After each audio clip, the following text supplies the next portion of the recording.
वंदे मां शारदे। हम आपको करा रहे हैं उत्प्रेक्षा अलंकार। कल इसका एक उदाहरण देकर हमने आपको समझाया था, स्पष्टीकरण दिया था और इसमें ये अलंकार है तो क्यों है ये हमने बताया था। इसकी पहचान बता चुके हैं आपको, एक बार फिर से आपको रिमाइंड करा दें।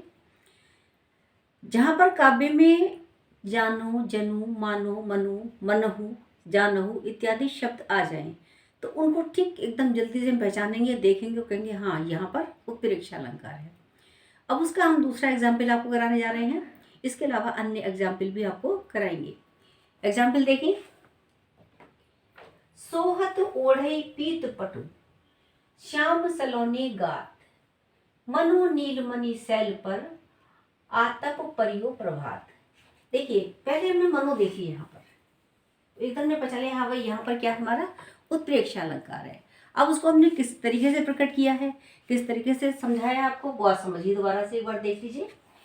इस उदाहरण में पीला वस्त्र धारण किए हुए कृष्ण के श्याम शरीर पर, भगवान कृष्ण का सांवला शरीर था, श्याम शरीर था, श्याम वर्ण था, हम सभी जानते हैं।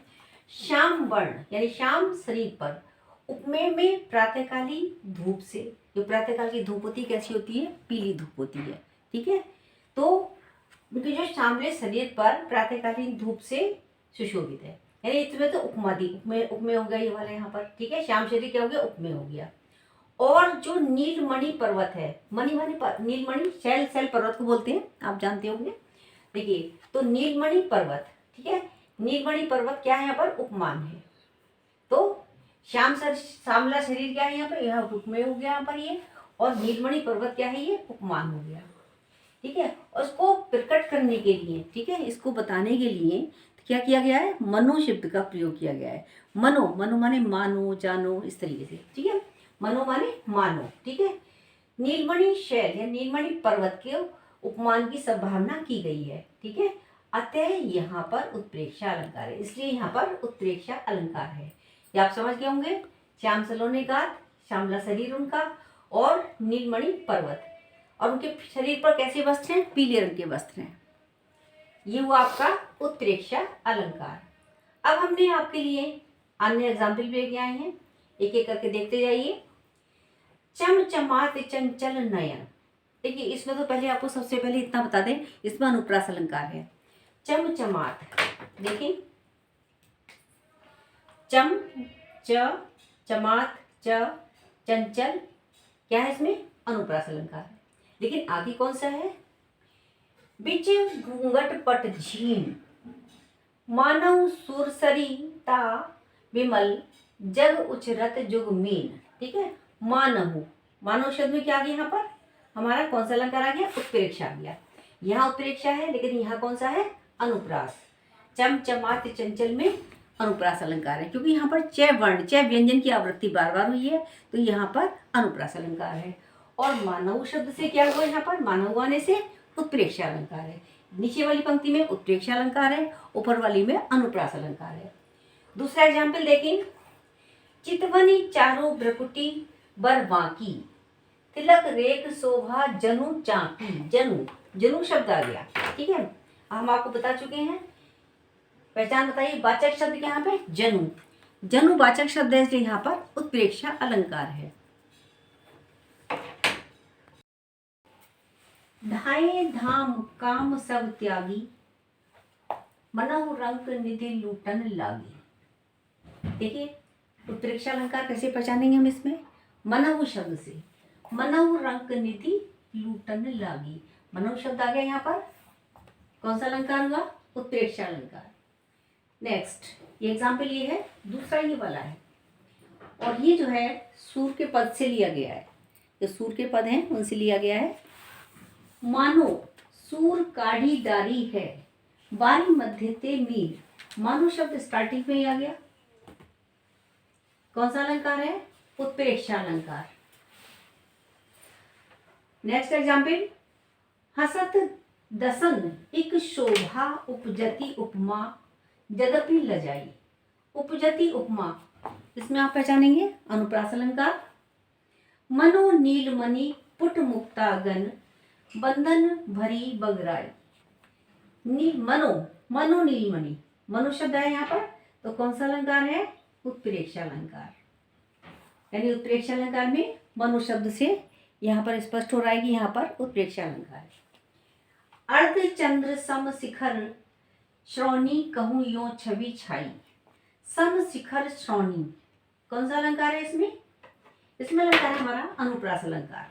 ये देखिए सम, शिखर और श्रोणी, यहाँ तक के 3 शब्द हैं, दोनों में स स। कौन सा अलंकार है? अनुप्रास है यहाँ पर। लेकिन हमें क्या देखना है? उत्प्रेक्षा अलंकार। इसमें हम दोनों ही अलंकार आपको समझाई दे रहे हैं। दोनों हमने इस तरीके का एग्जाम्पल लिया, इसमें दोनों अलंकार आ रहे हैं। मानहु चंदन खौरी धौरी गृह खौरी लगाई। मानहु कौन सा अलंकार? उत्प्रेक्षा अलंकार है। नेक्स्ट देखिए, लता भवन ते प्रकट भय ते ही अवसर दो भाई। निकसे जनु जुग विमल विधु जलज पटल बिल गाई। पहचान लिया होगा आपने, बहुत सारे अलंकार आप देख चुके हैं। जनु, जनु शब्द आया है, कौन सा अलंकार है? उत्प्रेक्षा अलंकार।